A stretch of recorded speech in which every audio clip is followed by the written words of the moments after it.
संस्कार गीत कितने प्रकार के होते हैं? किसी एक संस्कार गीत की चर्चा कीजिए। संस्कार गीत कई प्रकार के माने गए हैं, पर उनमें से प्रमुख संस्कार गीत निम्न हैं। गर्भाधान के गीत, जन्मोत्सव के गीत, मुंडन संस्कार के गीत, यज्ञोपवीत के गीत, विवाह के गीत, जन्म के गीत, मृत्यु के गीत, जन्मोत्सव के गीत। जन्मोत्सव के समय परिवार आनंद विभोर हो उठता है। उस समय स्त्रियों के हृदय में आनंद की अपार लहर उठती है और वे आनंदमय गीत गाने लगती हैं। इस अवसर पर गाए जाने वाले गीत को सोहर कहते हैं। विभिन्न अवसरों पर भिन्न भिन्न प्रकार के सोहर गाए जाते हैं। एक सोहर की कुछ पंक्ति इस प्रकार है। आज ललन के जन्म भयो, धरती सुफल भयो, धन धनी भाग्य हमारे हो। इसके उपरांत नवजात शिशु के लिए सभी लोग आनंद विभोर होकर रुपया पैसा आदि लुटाने लगते हैं। सास लुटावेली अन धन, नंदी रुपया न हो। ए ललना बहुआ लुटावेली, कंगनवी गोतिनिया फेरिहें पाइंच न हो। उसके बाद प्रश्न है, कृषि संबंधी लोकोक्तियों का परिचय दीजिए। भारत एक कृषि प्रधान देश है, अतएव कृषि के अधिक सन्निकट रहने वाले अनुभवी कृषकों ने कृषि और प्रकृति संबंधी लोकोक्तियों का प्रचलन किया है। इस वर्ग में घाघ और भट्ठरी की लोकोक्तियाँ अत्यंत लोकप्रिय हैं। कुछ उदाहरण प्रस्तुत हैं। वर्षा आगमन सूचना। अंबाधार चले पुरवाई, तब जानो वर्षा ऋतु आई। काला बादल जी डरवावे, भूरा बादल पानी लावे। मौसम विज्ञान। माघ पूस जो दक्षिण चले, तो सावन के लक्षण भले। दिन में बद्दर रात निबद्दर, चले पुरवाई झब्बर झब्बर। घाघ कहे कुछ होनी होई, कुएं के पानी से धोबी धोई। उसके बाद प्रश्न है, गबरी लोकनाट्य क्या है? गबरी का जन्मस्थान राजस्थान है। यहाँ उदयपुर, डूंगरपुर तथा बांसवाड़ा प्रदेशों में यह लोकनाट्य अत्यंत लोकप्रिय है। इस लोकनाट्य के संबंध में डॉक्टर महेंद्र मनावत के मौलिक चिंतन और विवेचना का परिचय दिया है और उन्होंने राजस्थान में किसी प्रचलित अन्य लोकनाट्यों की तुलना में गबरी की श्रेष्ठता प्रतिपादित करने का प्रयास किया है। गबरी का प्रदर्शन किसी खुले प्रांगण में अथवा गांव के चौराहे के बीच किया जाता है। गबरी मूलतः राजस्थान के भीलों का लोकनाट्य है। राजस्थान के भील परिवार इस नाटक में अनिवार्य रूप से भाग लेते हैं। गबरी में दो प्रकार के पात्र होते हैं, प्रमुख पात्र और गौण पात्र। प्रमुख पात्र के लिए माझी शब्द और गौण पात्र के लिए खिल्ले शब्द का प्रयोग किया जाता है। भोजपुरी लोकगीतों में वियोग श्रृंगार की झलक प्रस्तुत कीजिए अथवा एक भोजपुरी गीत। वियोग श्रृंगार। भोजपुरी लोकगीतों में भी वियोग श्रृंगार का मार्मिक वर्णन मिलता है। रेलिया न बैरी, जहैया न बैरी, ई पैसवा बैरी ना। घेर घेर आए पिया कारी बदरिया दे। बरसे हो बड़ बड़ बून, बदरिया बैरिन हो। दुल्हिन हो रानी चिट्ठिया लिख भेजा। घर बहू रहु हो नंदी जी के भाग्य, बदरिया बैरिन हो। उसके बाद प्रश्न है, लोक तत्व की अवधारणा स्पष्ट कीजिए। लोक शब्द को विशेषण मानकर तत्व शब्द की यदि व्याख्या की जाए तो वे सभी मूलभूत विचारकण जो किसी शब्द या शास्त्र का निर्माण करते हों तत्व कहे जा सकते हैं। इस तरह सभी मूलभूत विचारकणों को तत्व कहा गया है जो किसी शब्द या शास्त्र का निर्माण करते हैं। इस प्रकार इस आधार पर श्री राम शर्मा ने लोक तत्व के लिए भी परिभाषा दी है। इस प्रकार हम लोक तत्व की व्याख्या करते समय ऐसे सभी विचार खंडों भाव खंडों को लोक तत्व के अंतर्गत समाविष्ट कर सकते हैं जो लोकवार्ता या लोक संस्कृति की परिधि का निर्माण करने में सहायक हों। ऐसे कर उपकरणों में मानव, पूरा मानव, आदिम मानव, समस्त रीति रिवाज, वृत्त अनुष्ठान, पूजा पद्धति, उत्सव, मेले, त्योहार, मनोरंजन के विविध रूप, आचार विचार, रहन सहन, विचार चिंतन, लोक विश्वास, लोक प्रथाएं, लोक परंपराएं, रूढ़ियाँ एवं मान्यताएं आज सभी को समाविष्ट किया जा सकता है। यही सब कुछ लोकवार्ता लोक तत्व का क्षेत्र कहा जा सकता है। लोक तत्व पर अनुसंधात्मक कार्य करने वाले विद्वान डॉक्टर रविंद्र भंवर ने भी लोक तत्व को स्पष्ट किया और रूढ़ियों, परंपराओं, लोक विश्वासों, लोक प्रथाओं आदि को लोक तत्व के अंदर स्थान दिया है।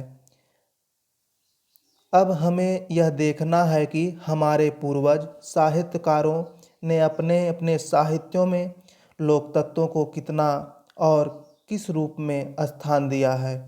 उसके बाद प्रश्न है परिकथाएं।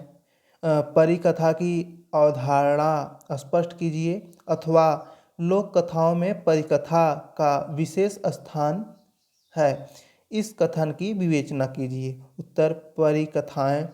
फेरी शब्द लैटिन के शब्द फेटुम से बना है जिसका आशय होता है जादू अथवा इंद्रजाल। इस शब्द का प्रयोग ऐन्द्रजालिक अथवा मोह लेने वाले अशरीरधारी प्राणियों के निवास स्थान के लिए भी होता है। फेरी शब्द के अदृश्य और अमानवीय प्राणियों का बोध होता है। ये अदृश्य जीव कहीं पर तो मानव के उपकारक और सहायक के रूप में उल्लिखित हैं, कहीं दुष्ट, खतरनाक, बदमाश एवं चिड़चिड़े स्वभाव वाले प्राणी के रूप में। इनका निवास स्थान यही पृथ्वी है जहाँ ये मनुष्यों के संपर्क में आते हैं। पश्चिमी देशों में फेरी की कल्पना अदृश्य छोटे और बौने के रूप में की जाती है। उसका निवास स्थान पहाड़ अथवा कंदरा होता है। वह बच्चों को चुरा ले जाता है। यदि इसके साथ कोई बुरा व्यवहार करता है तो वह घर में आग लगाकर अथवा खेत में खड़ी फसल को नष्ट करके बदला लेता है। वह गरीबों की सहायता भी करता है। भारत में फेरी के लिए अप्सरा, परी अथवा गंधर्व तथा उसके निवास स्थान के लिए अप्सरा लोक, परिस्तान अथवा गंधर्वपुरी शब्द के प्रयोग होते हैं। ये अलौकिक, दिव्य और अमानवीय प्राणी माने जाते हैं। अप्सरा लोक आकाश में स्थित माना जाता है। ये अपने लौकिक सौंदर्य से व्यक्तियों को मोहित कर लेती है। भारत, अरब और यूरोप में परियों की कथाएं अत्यंत लोकप्रिय हैं। परियों, अप्सराओं और अमानवीय प्राणियों से संबंधित लोक कथाओं को फेयरी टेल कहते हैं। भारतीय लोक कथाओं में परियों से संबंधित अनेक कथाएं पाई जाती हैं। इन कथाओं में रोमांस की मात्रा अधिक है। उसके बाद प्रश्न है व्रत कथा पर संक्षिप्त टिप्पणी लिखिए। उत्तर धर्म मानव जीवन का अंग है। हमारे धार्मिक क्रियाकलापों में व्रत एवं त्योहारों का बहुत महत्व है। व्रतों के संबंध में व्रत करने वाले के मन में ही कुछ न कुछ धारणाएं होती हैं। वह ईश्वर को किसी रूप में देखना चाहता है। व्रतों के संबंध में अनेक कहानियाँ प्रचलित हैं। ब्रज जनपद में सत्यनारायण एवं गणेश जी की कथाओं का बहुत महत्व है। भोजपुरी प्रदेश में सत्यनारायण भगवान और त्रिलोकीनाथ की कथाओं का महत्व है। भाद्रपद मास के शुक्ल पक्ष की चतुर्दशी को अनंत चतुर्दशी कहा जाता है। इस दिन अनंत भगवान की कथा कही जाती है। स्त्रियों के व्रतों में पीड़िया प्रसिद्ध है। भोजपुरी लड़कियां पीड़िया का व्रत करते समय सवेरे शाम कथा सुनती हैं। इस तरह बहुरा व्रत, श्री पुत्रिका व्रत, करवा चौथ, अहोई, आठें गणगौर आदि व्रतों के अवसर पर भी कथाएं कही जाती हैं। उसके बाद प्रश्न है, भोजपुरी साहित्य के किन्हीं दो कहानीकारों के कृतित्व पर प्रकाश डालिए। उत्तर है भैंस के दूध।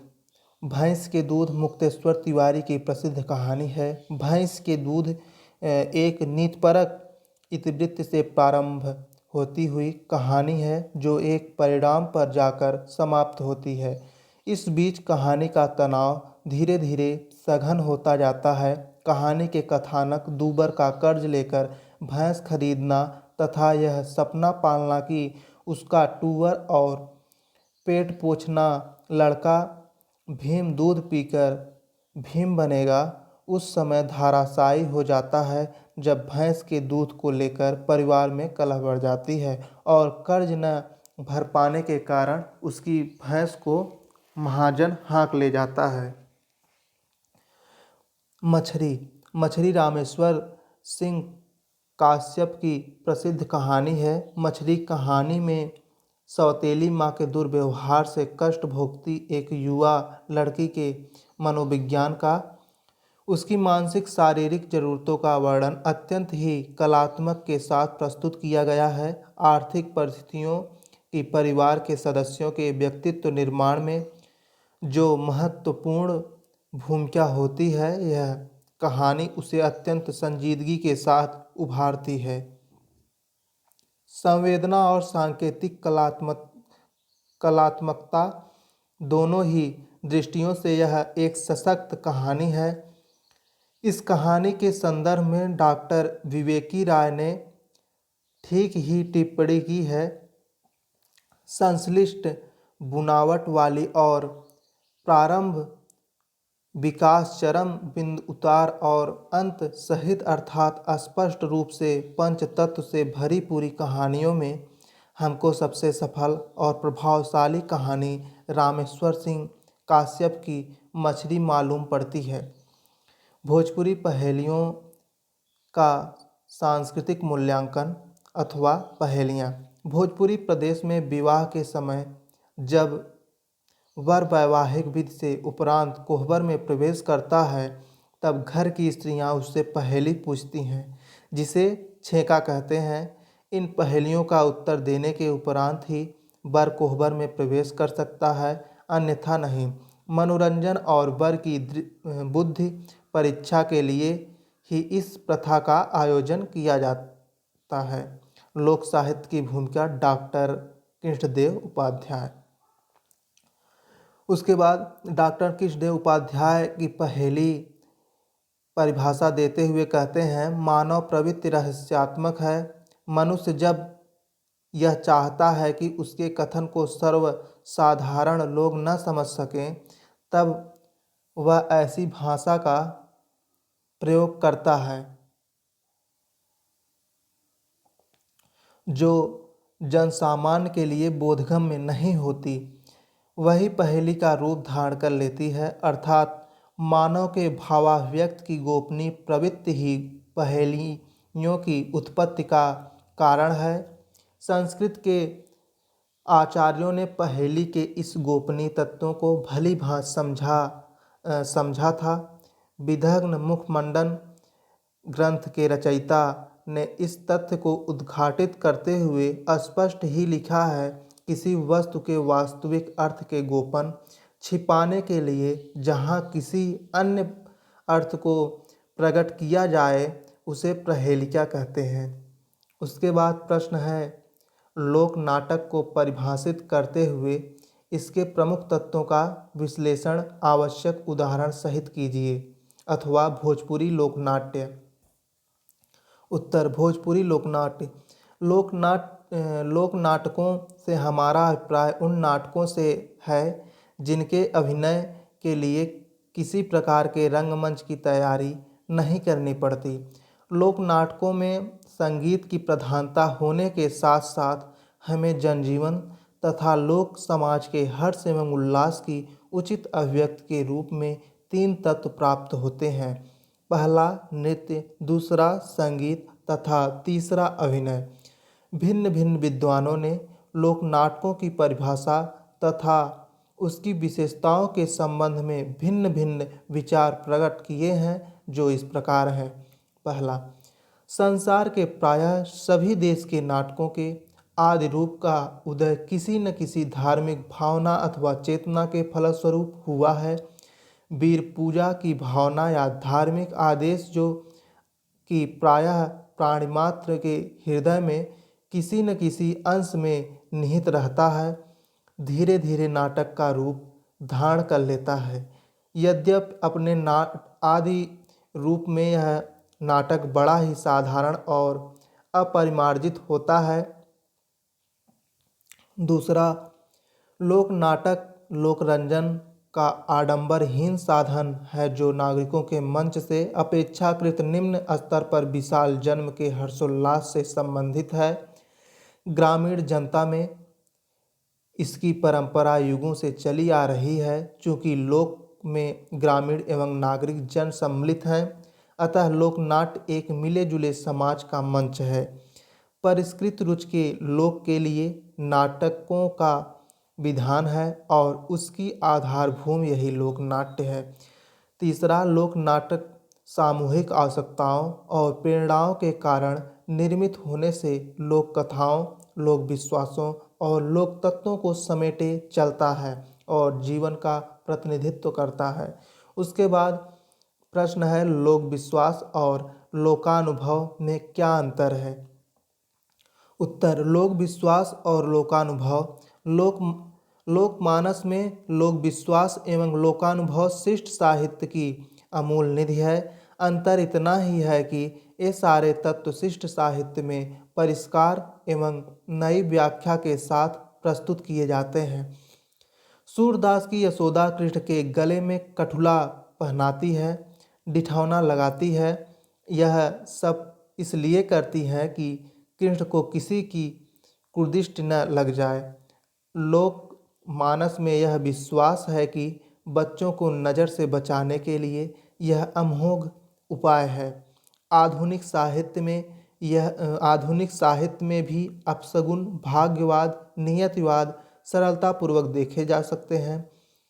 प्रसादकृत ध्रुमसामनी नाटक में पुच्छल तारे को देखकर रामगुप्त परेशान हो जाता है। साहित्य में पाए जाने वाले ये सारे तत्व लोक साहित्य से ही प्राप्त हैं।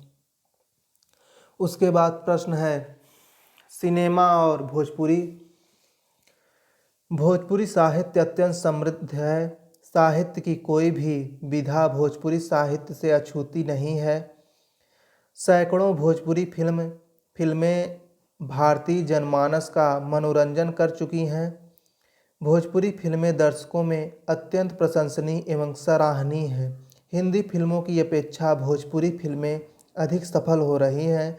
भोजपुरी में बनी सैकड़ों फिल्मों और दूरदर्शन पर भोजपुरी में बने सैकड़ों धारावाहिकों तथा आकाशवाणी और दूरदर्शन पर भोजपुरी कार्यक्रमों में जनता का भरपूर मनोरंजन करने की चेष्टा की है।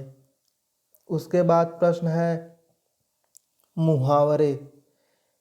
उत्तर है, मुहावरा अरबी भाषा का शब्द है जिसका तात्पर्य आपस में बातचीत, सवाल जवाब करना। मुहावरे वास्तव में रूढ़ लक्षणा के ही स्वरूप हैं, जिसका अर्थबोध भाषा में प्रयोग परंपरा से आता है।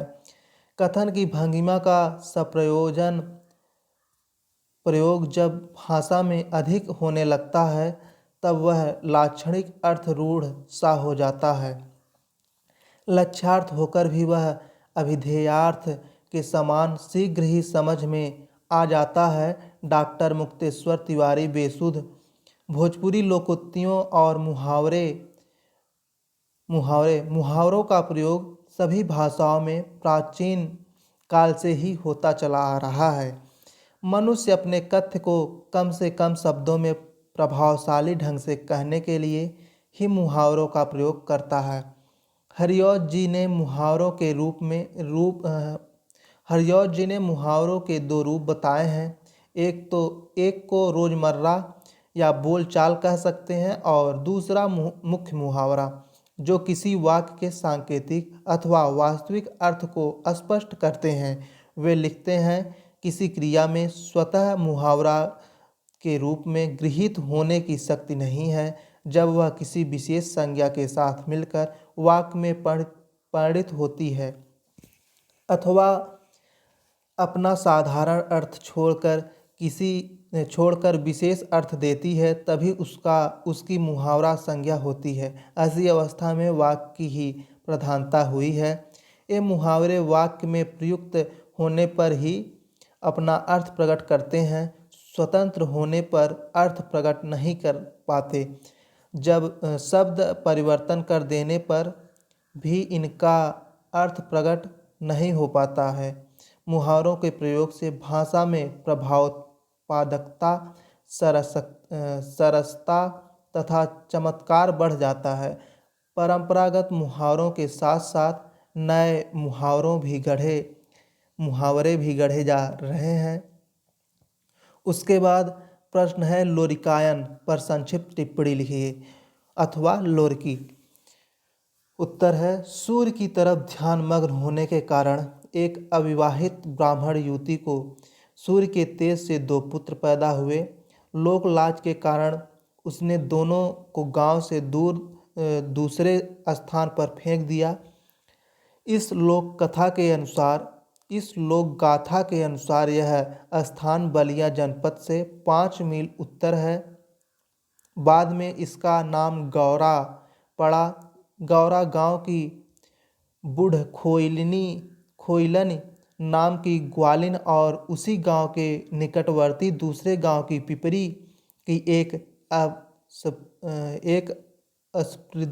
अस्पृश्य जाति दुसाधिन दोनों बंध्या थी।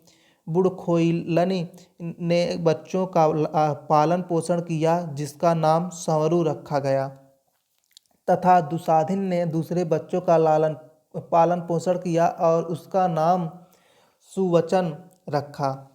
बच्चों में खेलते समय अनौपचारिक रूप से अपने जन्म होने का रहस्य संवरू को ज्ञात हो गया। उसने अपनी माँ बुढ़खोइलन को बंध्या दोष से बचाने के लिए बहुत दिनों तक तपस्या करके वरदान प्राप्त किया, जिसके परिणामस्वरूप उसकी बंध्या माँ को एक पुत्र पैदा हुआ, जिसका नाम लोरिक पड़ा। लोरिक बड़ा ही पराक्रमी निकला। इसी लोरिक के जीवन में घटित घटनाओं के आधार पर जो गीत गाए गए, उसका नाम लोरिकी पड़ा। इसी लोरिकायन भी कहा जाता है। लोरिक लोक प्रचलित एक साहसी वीर पुरुष के जीवन से संबंधित वीर कथात्मक लोक गाथा है। लोकमतानुसार लोरिक नामक व्यक्ति का बड़ा भाई संवरू सबसे बढ़कर बलशाली और पराक्रमी भी था। उन दिनों स्वयंवर विधानानुसार या बल्लम भाला के बल पर विवाह संस्कार होता था। इन दोनों अपूर्व पराक्रमी भाइयों का विवाह भी बाहुबल द्वारा ही हुआ था। इनके विवाह में उत्पन्न बाधाओं और जीवन की सभी घटित घटनाओं का शौर्य और बहादुरी का ओजपूर्ण चित्रण इस लोक गाथा के अंतर्गत हुआ है। इस गाथा में पावन परिणय संस्कार जैसे पवित्र और श्रृंगार के अवसर पर भी श्रृंगार या करुण रस की निष्पत्ति नहीं हुई। इस गाथा में सर्वत्र वीर रस की ही प्रधानता है। युद्ध का वर्णन देखिए। ऊपर लड़का नियर लौकाबे बिचवा करे गौस के मार, ऐसन तेगा मरलिन लोरिक मुंडी सिरफल नियर डगराए। उसके बाद प्रश्न है, रामलीला। उत्तर, रामलीला उत्तर प्रदेश का सर्वाधिक लोकप्रिय एवं सर्वव्यापी लोकमंच है। आज रामलीला का प्रचार प्रसार पूरे भारत में है। इसकी आधारशिला संत कवि गोस्वामी तुलसीदास तथा मेघा भगत ने काशी में रखी।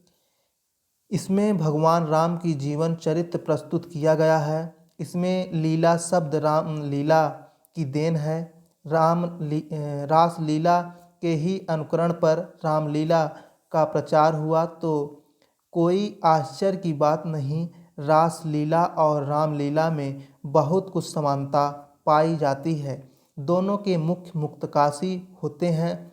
रामलीला के पदों का प्रयोग पारसी रंगमंच के प्रभाव के कारण प्रारंभ हुआ। रामलीला का सूत्रधार व्यास आसनी होता है, जो आवश्यक निर्देश देता हुआ समग्र संचालन करता है। रामलीला के प्रारंभ में आरती की जाती है। यह आरती मुकुट पूजा के रूप में की जाती है। अंत भी आरती घुमाकर होती है। रामलीला का रंगस्थली अधिक विस्तृत होती है। प्रमुख राम स्थान है पंचवटी, चित्रकूट, लंका आदि के लिए अलग अलग स्थान निश्चित किए जाते हैं। कहीं कहीं रंगमंच पर ही सभी स्थानों के दृश्य प्रस्तुत किए जाते हैं। काशी की रामलीला की तरह रामनगर की रामलीला भी बहुत प्रसिद्ध है। इसका प्रारंभ काशी नरेश ने तुलसीदास की मृत्यु के पश्चात किया था। अनेक नाट्य रूपों में रामलीला ही एक ऐसा नाट्य रूप है जो सर्वाधिक लोकप्रिय तथा सम्मान प्राप्त है। उसके बाद प्रश्न है कीर्तनिया। उत्तरिया मिथिला का धार्मिक नाट्य है। राजवंश की परंपरा को दरभंगा के महेश ठाकुर ने विशेष प्रश्रय दिया। इसके मूल में कीर्तन की प्रधानता रही है। बंगाल की यात्रा की भांति आज भी भक्त लोग हरलीला करते हैं। नेपाल की दरबारी नाट्य प्रवृत्ति के साथ साथ मिथिला में कीर्तनिया का प्रदर्शन प्रारंभ हुआ। इसमें कृष्ण एवं शिव संबंधी पौराणिक लीलाओं का प्रदर्शन किया जाता है। इसका नायक ही मुख्य अभिनेता होता है। टेक अथवा स्थाई के लिए ध्रुव शब्द का प्रयोग किया जाता है।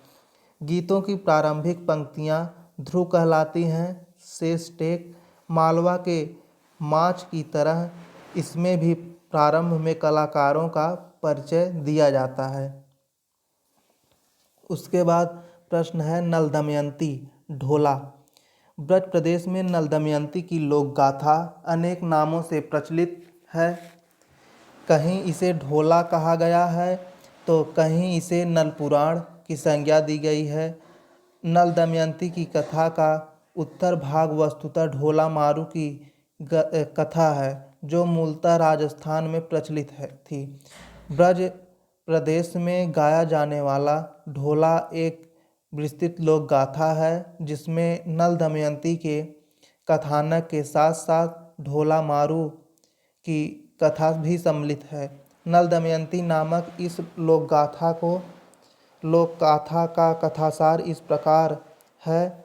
सत्यवादी राजा हरिश्चंद्र के समकालीन राजा जय सिंह थे, जिन्होंने अयोध्या के स्थान पर नरवर को अपनी राजधानी बनाया। इसी के वंश में राजा प्रथम हुआ, जिसका विवाह राजा अजयपाल की पुत्री मंझा से हुआ। प्रथम के मंझा के अतिरिक्त 100 रानियां और थी, फिर भी वह पुत्र सुख से वंचित रहा।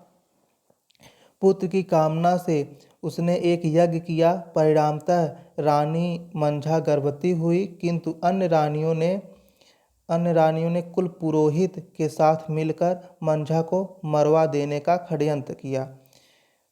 राजा प्रथम ने निरपराध मंझा को जल्लादों को सौंप दिया। जल्लादों ने मंझा को मारा नहीं, अपितु निर्जन वन में छोड़ दिया। वन में ही मंझा ने एक पुत्र को जन्म दिया। बाद में मंझा ने नरवर राज्य के अंतर्गत दक्षिणपुर के वैश्यों के यहाँ छद्म नाम के आश्रय ग्रहण किया। मंझा के पुत्र का नाम नल था, जो बनवारी नामक छद्म नाम से वैश्यों के यहाँ रह रहा था। एक बार इन वैश्यों के राजा प्रथम को एक अमूल्य गोट भेंट में दी। राजा ने वैसे ही 15 अन्य गोटों को भी वैश्यों से मांगा। जब वैश्यों गोटे न दे सके तो राजा ने क्रोधित होकर उन्हें कारागार में डाल दिया।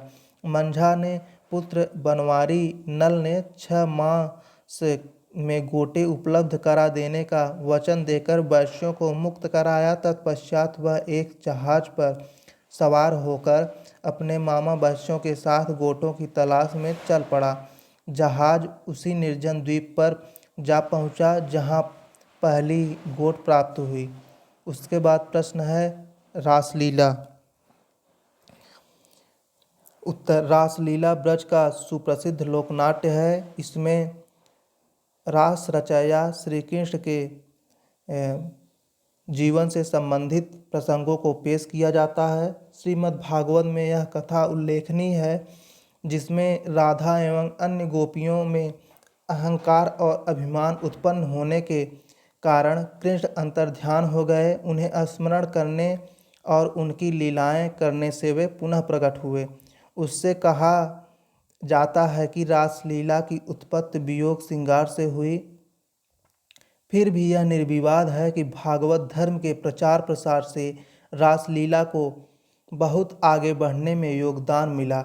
वर्तमान रासलीला का स्वरूप नारायण भट्ट द्वारा लिखित ब्रजोत्सव, चंद्रिका तथा प्रेमांकुर नामक ग्रंथों से रूपायित हुआ कहा जाता है। अष्टछाप के कवियों ने अपनी कृतियों के माध्यम से इसे विकसित किया। चंद्र सखी ने ब्रज की लोक संस्कृति के विविध रंगों से रंगायित करते हुए इसे ब्रजमय बनाने का महत्वपूर्ण प्रयास किया। पात्र, कथानक, धुन, लहजा आज सब में ब्रज की सौंधी सुगंध फूट पड़ती है। चाचा हित वृंदावन दास ने तो रासलीला को समग्र ब्रज का दर्पण ही बना दिया। ब्रज की रीति रिवाज, नीतियाँ, त्यौहार, उत्सव का कहा सब में रासलीला की सुगंध रची बसी है। कृष्ण की रासलीला ब्रज की रासलीला बन गई। उसके बाद प्रश्न है लोकोक्ति। विश्व के नीति साहित्य का लोकोक्ति एक प्रमुख अंग है। संपूर्ण विश्व में इसको महत्वपूर्ण स्थान प्राप्त है। सभी भाषाओं के शिष्ट साहित्य ने लोकोक्तियों को ग्रहण किया है। लोकोक्ति का शाब्दिक अर्थ है लोक की उक्ति। देखा जाए तो लोकोक्ति शब्द का शाब्दिक अर्थ है लोक का उक्ति। देखा जाए तो लोक गाथा, लोकगीत, लोकनाट्य आदि सभी इसके रूप हो सकते हैं, किंतु लोकोक्ति प्रकीर्ण साहित्य के अंतर्गत कहावतों के अर्थ में रूढ़ हो गया है। संस्कृत में लोकोक्ति के अनेक समानार्थी शब्द पवाद, आभारणक, पायोवाद, लोकप्रवाद, लोकी गाथा आदि प्रचलित हैं। लोकोक्ति को परिभाषित करते हुए डॉक्टर कृष्णदेव उपाध्याय ने लिखा है, लोकोक्तियाँ अनुसिद्ध ज्ञान की निधि हैं। मानव ने युग युग से जिन तथ्यों को साक्षात्कार किया है उनका प्रकाशन इनके माध्यम से होता है। ये चिरकालीन अनुभूत ज्ञान के सूत्र हैं। समान रूप से चिरपरिचित तथा अनुभूत ज्ञान राज का प्रकाशन इनका प्रधान उद्देश्य है। डॉक्टर वसुदेव शरण अग्रवाल ने लोकोक्ति की परिभाषा इस प्रकार दी है, लोकोक्ति मानवीय ज्ञान के चोखे और चुभते हुए सूत्र हैं। अनंत काल में धातुओं को तपाकर सूर्य रास नाना प्रकार के रत्नों उपरत्नों का निर्माण करती हैं, जिनका आलोक सदा छिटकता रहता है। उसी प्रकार लोकोक्तियाँ मानवीय ज्ञान के घनीभूत रत्न हैं, जिनसे बुद्धि और अनुभव की किरणों से फूटने वाली ज्योति प्राप्त होती है। डॉक्टर दक्षिणामूर्ति ने इस प्रकार से परिभाषा दी है, कहावत सामान्यतः संक्षिप्त, सारगर्भित और प्रभावशाली उक्ति है, जिसमें जीवन की अनुभूतियाँ स्पष्टतः झलकती हैं और जो परिस्थिति की अनुकूलता को दृष्टि में रखकर प्रयोग में लाई जाती हैं। उसके बाद प्रश्न है लोक संगीत के बारे में संक्षिप्त वर्णन कीजिए। उत्तर है लोक संगीत जो लोक में जन सामान्य में प्रचलित संगीत अथवा लोकमानस का संगीत है, वही लोक संगीत है। लोकगीत और लोक संगीत के मध्य अन्योन्याश्रित संबंध है, एक के बिना दूसरा अधूरा है, एक के अभाव में दूसरा कदापि पूर्ण नहीं हो सकता। इसी तथ्य को मानवीय लोक साहित्य में डॉक्टर श्याम सुंदर परमार ने इन शब्दों में व्यक्त किया है। अतएव चिर परिचित मुहावरे में कहे तो लोकगीत एवं लोक संगीत एक ही रथ के दो पहिए हैं, एक ही अनुपस्थित में दूसरा अनुपयोगी है। लोकगीत को इतना लोकप्रिय और सम्माननीय बनाने में लोक संगीत का पर्याप्त सहयोग रहा है। यदि लोक संगीत न होता तो संभवतः आज लोकगीत मृत प्राय अवस्था में होता। वास्तविकता तो यह है कि आज लोक संगीत लोक जीवन का एक अंग बन गया है। लोक संगीत में प्रयुक्त वाद्य, सर्वप्रथम तो यह तथ्य स्मरणीय है कि लोक संगीत में प्रयुक्त वाद्य भी लोकवाद्य अर्थात लोक का वाद्य ही होता है। लोक के वाद्य का तात्पर्य यह है कि उनका निर्माण सामान्य जीवन में सुविधापूर्वक उपलब्ध हो जाने वाली वस्तुओं से ही होता है। उदाहरणार्थ, बांस से बांसुरी बनती है तो गोल तुम्बे से इकतारा, उसी से बीन भी बन जाती है। थाली, कटोरा, लोटा आदि भी गीत के साथ अच्छी संगत करते हुए देखे गए हैं। और यदि कुछ भी न हुआ तो हाथ की ताली भी कम महत्वपूर्ण वाद्य नहीं है। हाथ की ताली भी कम महत्वपूर्ण वाद्य नहीं है। इसके बाद प्रश्न है शकुन से आप क्या समझते हैं? शकुन विचार किसी कार्य को आरंभ करने से पूर्व किया जाता है। शकुन का अर्थ शुभ से लिया जाता है। किसी कार्य को करने से पूर्व ऐसी घटनाओं का घटित होना शुभ माना जाता है। कार्य में विघ्न पैदा होने पर घटनाओं को अपशकुन की संज्ञा दी जाती है। यात्रा करते समय दिशाशूल की मान्यताओं को ध्यान में रखना पड़ता है। जिस दिन जिस दिशा में यात्रा करना शास्त्रानुसार वर्जित होता है, उस यात्रा को आरंभ करने से पूर्व ही अमुक यात्रा की प्रतिदिन प्रयोग में आने वाली कोई वस्तु घर से बाहर उस यात्रा की दिशा में किसी दूसरे स्थान पर रख दी जाती है। भोजपुरी क्षेत्र में इस क्रिया को पाइन रखना कहा जाता है। ऐसा करने से दिशाशूल का दोष नहीं लगता, यह शकुन बनाना होता है। घर से यात्रा पर निकलते समय पानी से भरा हुआ पात्र दिखाई दे तो शुभ होता है। यदि काला ब्राह्मण या तेली दिखाई दे तो अशुभ होता है। ऐसा लोक विश्वास है कि वह कार्य पूर्ण नहीं होता। सामने यदि गाय बछड़े को दूध पिलाए तथा सामने से आती हुई मछली दिखाई दे तो सिद्धि होती है। यात्रा पर निकलते हुए मनुष्य के आगे से यदि श्रृंगाल रास्ता काट कर निकल जाए तो अशुभ होता है। शकुन बनाने के लिए दही खाने की प्रथा प्रचलित है। यात्रा पर निकलते समय अन्न या मिष्ठान लाता हुआ कोई मिले तो यात्रा मंगलमय होती है। मार्ग में यदि मृतक दिखाई दे तो शकुन अच्छा होता है। यात्रा पर निकलते समय यदि वेश्या दिखाई दे तो यात्रा बंद कर देनी चाहिए। मार्ग में सांड, भैंस पर बैठता हुआ ग्वाला, दो सर्प आदि का दिखाई देना भी शुभ नहीं माना जाता है। कुत्ते का कान फड़फड़ाना भी अच्छा नहीं होता है, ऐसा इसमें लिखा गया है। फिर उसके बाद अगला प्रश्न है, लोक साहित्य की अवधारणा स्पष्ट कीजिए। लोक साहित्य की अवधारणा को स्पष्ट कीजिए। उत्तर है, लोक साहित्य की परिभाषा इस प्रकार दी जा सकती है। आदि मानव के मस्तिष्क की सीधी तथा सच्ची अभिव्यक्ति ही लोक वार्ता तथा लोक साहित्य है। लोक साहित्य लोक समूह स्वीकृत व्यक्ति की परंपरागत क्रम से प्राप्त वह प्राणी है जिसमें लोकमानस संग्रहित रहता है। लोक साहित्य के इन लक्षणों और परिभाषाओं के आधार पर उसके स्वरूप को स्पष्ट करते हुए यह कहना समीचीन प्रतीत होता है कि लोक साहित्य भाषा के माध्यम द्वारा लोक की अनुभूतियों, भावों, कल्पनाओं, तर्कहीन विचारों की सामूहिक अभिव्यक्ति होती है। लोक साहित्य और शिष्ट साहित्य में यही प्रबल अंतर है। शिष्ट साहित्य वैयक्तिक अनुभूतियों, विचारों, भावों, तर्कों और कल्पनाओं से प्रसूत होता है, किंतु लोक साहित्य में इसके विपरीत लक्षण दृष्टिगत होते हैं।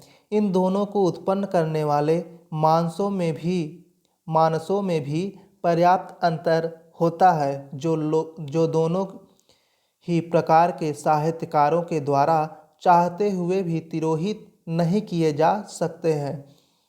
इसके बाद प्रश्न है, लोक साहित्य के सामाजिक महत्व पर प्रकाश डालिए अथवा लोक साहित्य के सामाजिक एवं सांस्कृतिक महत्व बताइए। उत्तर, आदिकाल से ही मानव अपने जीवन और सामाजिक संरचना से संबंधित अनेक तथ्यों का उल्लेख और मौखिक गीतों में करता चला आ रहा है। जिस प्रकार दैनिक क्रियाकलापों, सुख दुख और अनेक अनुभूतियों का उल्लेख सायंकाल अपनी डायरी में करने के उपरांत हम चैन की सांस लेते हैं, उसी प्रकार लोक साहित्य भी एक ऐसी डायरी है जिसमें मानव संबंधी प्रत्येक अनुभूति की स्पष्ट अभिव्यक्ति की गई है, चाहे वह उसके समाज से संबंधित हो अथवा अन्य किसी विषय से। जिस प्रकार लोक साहित्य के बिना मानव शास्त्र का अध्ययन पूर्ण नहीं है, उसी प्रकार समाज शास्त्र और लोक साहित्य भी एक दूसरे से अभिन्न है।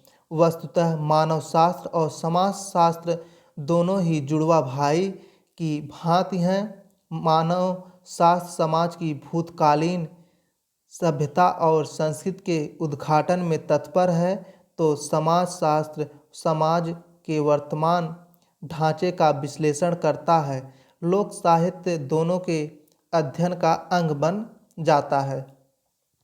उसके बाद प्रश्न है, लोकगीत की उपयुक्त परिभाषा देते हुए उसका वर्गीकरण कीजिए। उत्तर, लोकगीत शब्द अंग्रेजी के फोक सॉन्ग का पर्याय रूप माना गया है। यह फोक सॉन्ग जर्मनी के बाल्क शब्द का मूल रूपांतर है। जहाँ तक लोकगीत की परिभाषा का प्रश्न है, हम सामान्य रूप से यह कह सकते हैं कि लोक में प्रचलित, लोक द्वारा रचित एवं लोक के लिए लिखे गए गीतों को लोकगीत कहा जा सकता है। उसका रचनाकार अपने व्यक्तित्व को लोक समर्पित कर देता है, शास्त्रीय नियमों की विशेष परवाह न करके सामान्य लोक व्यवहार को उपयोग में लाने के लिए मानव अपने आनंद की तरंग में जो छंदोबृंद वाणी सहज उद्भूत करता है, वही लोकगीत है। डॉक्टर कृष्णदेव उपाध्याय ने भोजपुरी लोकगीतों को पहला संस्कार गीत, दूसरा ऋतु संबंधी गीत, तीसरा व्रत संबंधी गीत, चौथा जाति संबंधी गीत, पांचवा श्रम गीत और छठवां देवी देवताओं के गीत, सातवां सामाजिक, ऐतिहासिक और देशभक्त गीत, आठवां विविध गीत 8 श्रेणियों में विभाजित किया है। पहला संस्कार संबंधी गीत भारतीय समाज धर्म से ओतप्रोत है, इसलिए भारतीय हिंदू को जन्म से लेकर मृत्यु पर्यंत नाना प्रकार के संस्कार करने पड़ते हैं। हमारे धर्मशास्त्रियों ने 16 संस्कारों का विधान किया है। जन्म से पहले भी पुंसवन आदि संस्कारों का वर्णन हमारे संस्कारों में मिलता है, परंतु आधुनिक युग में इन संस्कारों का कहीं प्रचलन नहीं है। धर्मशास्त्रों में वर्णित 16 संस्कारों में कुछ महत्वपूर्ण संस्कार इस प्रकार हैं। पहला पुत्र जन्म संस्कार, दूसरा मुंडन संस्कार, तीसरा यज्ञोपवीत संस्कार, चौथा विवाह संस्कार, पांचवा गौना संस्कार, छठवां, मृत्यु संस्कार। इन सभी अवसरों पर मृत्यु के अतिरिक्त स्त्रियां मधुर स्वरों में संस्कार संबंधी गीत गाती हैं। कहीं कहीं मृत्यु संस्कार पर लोकगीत गाए जाते हैं। उसके बाद पुत्र जन्म संस्कार संबंधी गीत। सामान्य रूप से हमारे समाज में पुत्र जन्म के समय सोहर गाकर प्रसन्नता व्यक्त की जाती है, मिठाई बांटी जाती है। इस प्रकार इस अवसर पर गांव की स्त्रियां एकत्र होकर जो गीत गाती हैं उसे सोहर कहते हैं। सोहर गाने वाली स्त्रियों को सामर्थ्य के अनुसार मिठाई, पान आदि खिलाने की प्रथा है। आधी राति गैले पहर राति हुरिया जन्म लेते हो, बाजे लागल आनंद बधावा महल उठे सोहर हो। सासु जी कहेली बहुआ ननद गाल चूमे लिहो, और ललना जेकर बारी बिहुआ से ही दुलारेला हो। जाहू घर महुआ जन मिहिन त सोनवा लुटाऊ हो, धगड़िन जहूँ घरे लक्ष्मी जन्मिहन अवध रंग चूनर हो। उसके बाद सोहर लगातार 12 दिन तक गाया जाता है। संपन्न हो या विपन्न, पुत्र जन्म के अवसर पर सभी के मन में उल्लास रहता है। दूसरा पॉइंट, ऋतु संबंधी गीत।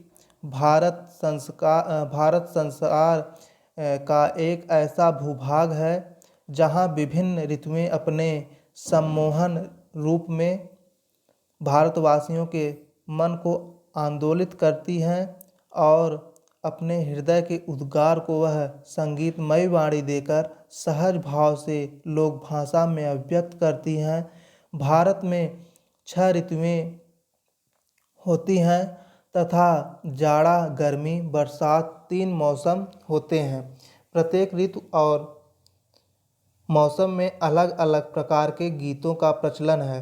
पहला, कजली। उत्तर प्रदेश में सावन माह में सर्वत्र झूले पड़ जाते हैं तथा स्त्री पुरुष कजली गाते हुए पेंग भरते हैं। यहाँ सर्वविदित है कि सावन वर्षा काल में आता है। कजली में संयोग और वियोग की प्रधानता रहती है।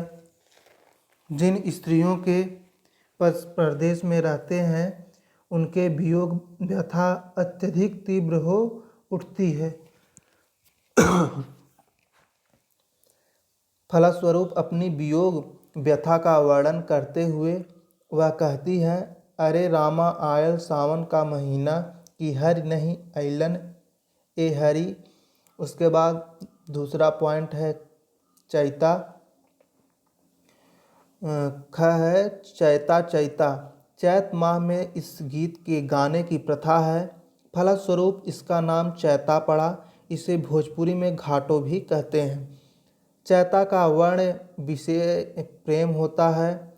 चैता के 2 रूप मिलते हैं जिनके संबंध में डॉक्टर कृष्णदेव उपाध्याय ने लिखा है।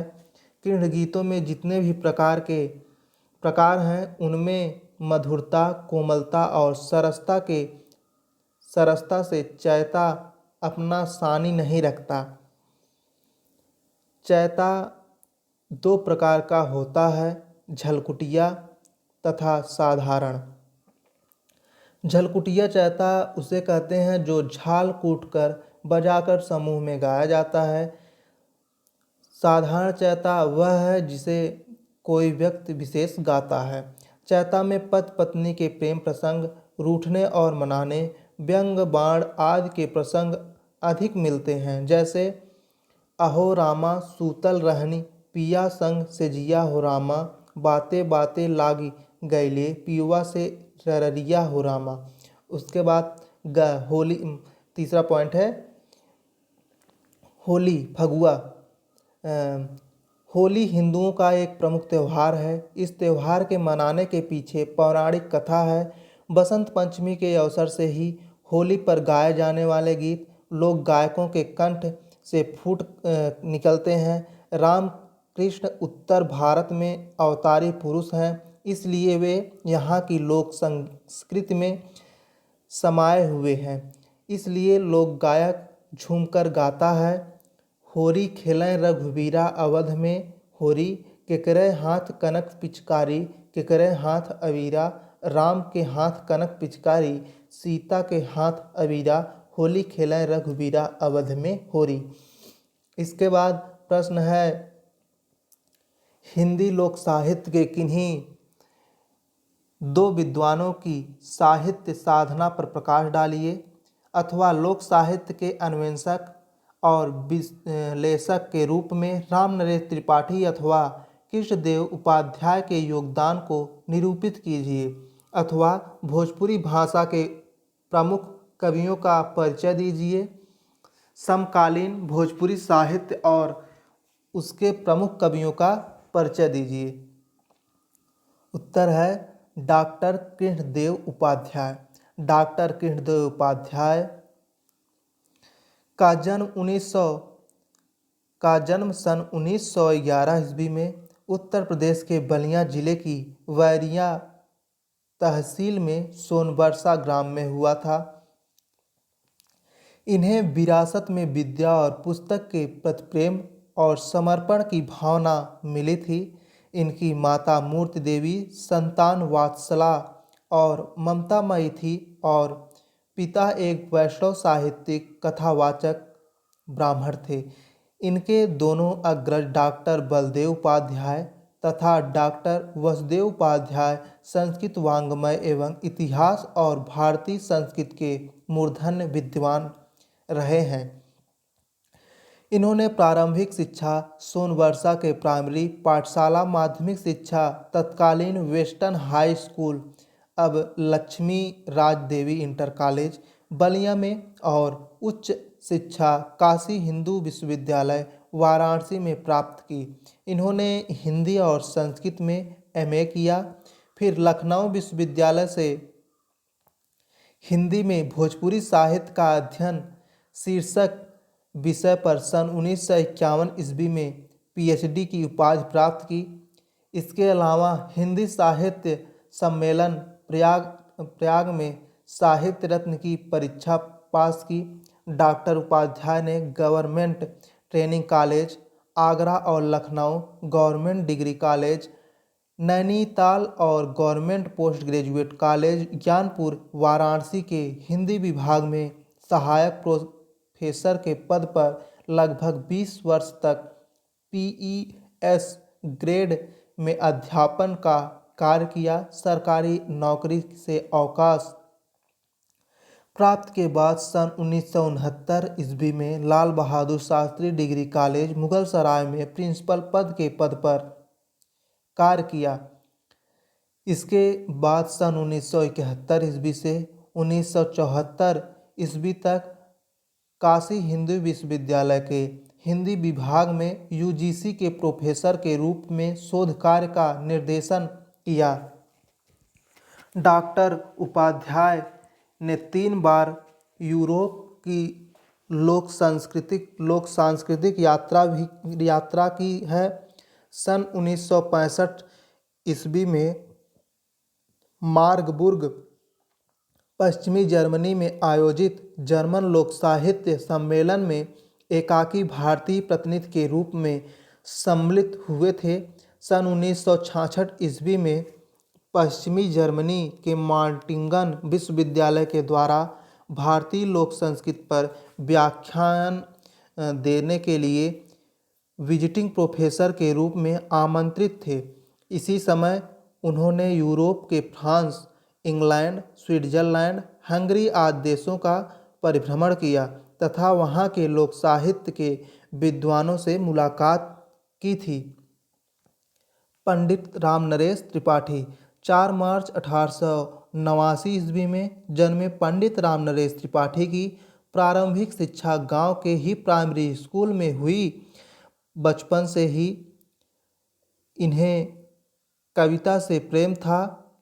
मिडिल पास करने के बाद वे अंग्रेजी पढ़ने जौनपुर गए, लेकिन हाई स्कूल की परीक्षा उत्तीर्ण करने के बाद 18 वर्ष की उम्र में पिता के अनबन होने के कारण कोलकाता चले गए। वहाँ भी वे अधिक समय तक नहीं रहे। इन्हें बंक संग्रहणी रोग हो गया। अर्धमृतावस्था में एक सज्जन की सलाह मानकर और उन्हीं से परिचय पत्र लेकर वे स्वास्थ्य सुधार के लिए जयपुर राज्य के सीकर ठिकाना स्थित फतेहपुर ग्राम में सेठ राम वल्लभ नेवटिया के पास चले गए। इसे भी विधाता का विधान ही कहना चाहिए। फतेहपुर में वे शीघ्र ही मट्ठा और स्वास्थ्यप्रद जलवायु के सेवन से स्वस्थ हो गए। उनकी साहित्य साधना का शुभारंभ यहीं से हुआ। उन्हीं दिनों उनके लिखे कई छोटे छोटे बालोपयोगी काव्य संग्रह, सामाजिक उपन्यास और हिंदी महाभारत आदि प्रकाशित हुए। सन 1915 ईस्वी में पंडित जी प्रयाग आ गए। बहुत थोड़ी सी पूंजी से उन्होंने प्रकाशन का कार्य प्रारंभ किया। वे साहित्य के अनेक पथों पर चलने वाले पहले और अकेले पथिक हैं। इस महान व्यक्तित्व के धनी पंडित राम नरेश त्रिपाठी को जीते जी तो कोई राजकीय सम्मान नहीं मिला, लेकिन उससे भी कहीं अधिक गौरवपद यश तो प्राप्त हुआ ही है। 26 जनवरी 1962 ईस्वी को उनके कर्म क्षेत्र प्रयाग में उनकी जीवन यात्रा महायात्रा में परिवर्तित हो गई। उसके बाद प्रश्न है, ऋतु संबंधी लोकगीतों की साधारण व्याख्या कीजिए अथवा ऋतु गीत के प्रमुख प्रकारों का वर्णन कीजिए। उत्तर, ऋतु संबंधी गीत भारत संसार का एक ऐसा भूभाग है जहाँ विभिन्न ऋतुएं अपने सम्मोहन रूप में भारतवासियों के मन को आंदोलित करती हैं और अपने हृदय के उद्गार को वह संगीतमय वाणी देकर सहज भाव से लोक भाषा में अभिव्यक्त करता है। भारत में 6 ऋतुएं होती हैं तथा जाड़ा, गर्मी, बरसात 3 मौसम होते हैं। प्रत्येक ऋतु और मौसम में अलग अलग प्रकार के गीतों का प्रचलन है, जिनका संक्षेप में परिचयात्मक विवेचन नीचे दिया जा रहा है। कजली। उत्तर प्रदेश में सावन माह में सर्वत्र झूले पड़ जाते हैं तथा स्त्री पुरुष कजली गाते हुए पेंग भरते हैं। यह सर्वविदित है कि सावन वर्षा काल में आता है। काले कजरारे बादलों की घटा आकाश में छाई रहती है तथा नीचे धरा हरी भरी होकर झूम उठती है। ऐसे सुहावने वातावरण में कजली की धुन भाव विभोर कर देती है। कजली का वर्ण विशेष विषय प्रेम है। डॉक्टर कृष्णदेव उपाध्याय ने इस संबंध में लिखा है कि ये गीत श्रृंगार रस से ओतप्रोत होते हैं। इनमें श्रृंगार रस के उभय पक्ष की झांकी हमें देखने को मिलती है, परंतु संयोग ही श्रृंगार की प्रधानता है, जो स्वाभाविक है। कजली में संयोग और वियोग श्रृंगार की प्रधानता रहती है। जिन स्त्रियों के पति परदेश में रहते हैं उनकी वियोग व्यथा अत्यधिक तीव्र हो उठती है। फलस्वरूप अपनी वियोग व्यथा का वर्णन करते हुए कहती है, अरे रामा आयल सावन का महीना कि हरि नहीं अइलन ए हरि। पति के विदेश गमन के समय गांव की मोहिनी वाणी में पति पत्नी का मीठा परिहास जब कजली का रूप लेता है तब सुनने वालों को मुग्ध कर देता है। रुंझुन खोला न केवड़िया हम विदेशवा जाइब ना जो मोरे सैया तुहूँ जैबा विदेशवा तू विदेशवा जैबा ना हमारा भैया के बुलावा हम नैहरवा जैबो ना जो मोरी धनिया तू हूँ जैबो नैहरवा जैबू ना जितना लागल बाप रुपया दे उतना देह के जहिया ना जो मोरे सैया तुहूँ लेबा रुपया तू रुपया लेबा ना जैसन बाबा धरवा रहनी ओरसन करके देवाना। उसके बाद चैता चैत्र माह में इस गीत के गाने की प्रथा है। फलस्वरूप इसका नाम चैता पड़ा। इसे भोजपुरी में घाटो भी कहते हैं। चैता का वर्ण विषय प्रेम होता है। चैता के दो रूप मिलते हैं जिनके संबंध में डॉक्टर कृष्णदेव उपाध्याय ने लिखा है। लोकगीतों में जितने भी प्रकार हैं उनमें मधुरता, कोमलता और सरसता में चैता अपना सानी नहीं रखता। चैता दो प्रकार का होता है। पहला झलकुटिया, उसके बाद तथा दूसरा साधारण। झलकुटिया चैता उसे कहते हैं जो झाल कूट कर बजाकर समूह में गाया जाता है। साधारण चैता वह है जिसे कोई व्यक्ति विशेष गाता है। चैता में पति पत्नी के प्रेम प्रसंग, रूठने और मनाने, व्यंग, बाण आदि के प्रसंग अधिक मिलते हैं। जैसे आहो रामा सूतल रहली पिया संग से जिया, हो रामा बाते बाते लाग गईले पियवा से ररिया, हो रामा आहो रामा मुहवा से निकलेला बोलिया कुबोलिया, हो रामा ताही बोलिए पियवा भइल बैरिया, हो रामा आहो रामा बाट चलत बटोहिया भैया हितवा, हो रामा एहि बाटे देखुआ भैया बैर गिया, हो रामा आहो राम देखली हम हाजीपुर के हठिया, हो रामा हाथ लेहले तोतवा मयनवा, हो रामा। उसके बाद प्रश्न है, भोजपुरी साहित्य निरंतर विकास के पथ पर अग्रसर है। इस कथन का विवेचन कीजिए। आधुनिक भोजपुरी साहित्य का प्रारंभ 19वीं सदी से माना जाता है।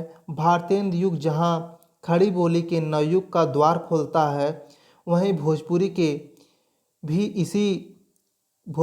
भी इतिहास का नया पृष्ठ लिखता है। यही से भोजपुरी अपने लिखित साहित्यिक रूप में उपलब्ध होती है। आधुनिक भोजपुरी साहित्य का प्रारंभ 19वीं सदी के अंत चरण से माना जाता है। भारतेंदुकालीन भोजपुरी कवियों में महाराज खड्ग बहादुर मल्ल का सुधा बूंद, तेग अली तेग का बदमाश दर्पण, रामकृष्ण शर्मा बलबीर का बलबीर पचासा साहित्यिक भोजपुरी रचनाएं हैं। दूधनाथ उपाध्याय की गोविलास छंदावली, हरे राम पचीसी, हरियर शतक तथा गो चुटकी प्रसिद्ध है। बाबू अंबिका प्रसाद की भजनावली तथा महाराज कुमार हरिहर प्रसाद सिंह की विस्मरणी भोजपुरी की पुस्तक मिली है। इसके बाद से ही 20वीं सदी के कवियों का काल प्रारंभ हो जाता है। 20वीं सदी के कवियों रचनाकारों ने अपनी रचना से भोजपुरी साहित्य की कमी को पूरा किया है। इनमें प्रमुख बाबू रघुवीर नारायण सिंह की बटोहिया, रघुवीर पत्र पुष्प तथा रघुवीर रसरंग, प्रिंसिपल मनोरंजन प्रसाद सिंह की फिरंगिया, महेंद्र सिंह की श्रृंगारिक रचना मेघनाथ वध, महेंद्र मंजरी और कजली संग्रह, रामवचन द्विवेदी की अरविंद गांव की ओर प्रसिद्ध है। भिखारी ठाकुर ने तो अपनी रचनाओं द्वारा भोजपुरी भाषा में एक नए युग का सूत्रपात किया। उनकी विदेशिया भिखारी शंका समाधान, विधवा विलाप, भिखारी भजन माला आदि प्रसिद्ध रही है। मन्नन द्विवेदी की संवरिया ने तो ICS के पाठ्यक्रम में भी स्थान प्राप्त किया है। महेंद्र शास्त्री ने भोजपुरी साहित्य सम्मेलन की स्थापना की तथा भोजपुरी नामक पत्रिका निकाली। इसके अलावा आज की आवाज़, चोखा आदि पुस्तकों की रचना भी की। तो आज यहीं तक, बस यहीं पर विराम देता हूँ। उसके बाद अगले क्लास में हम लोग पढ़ेंगे। धन्यवाद।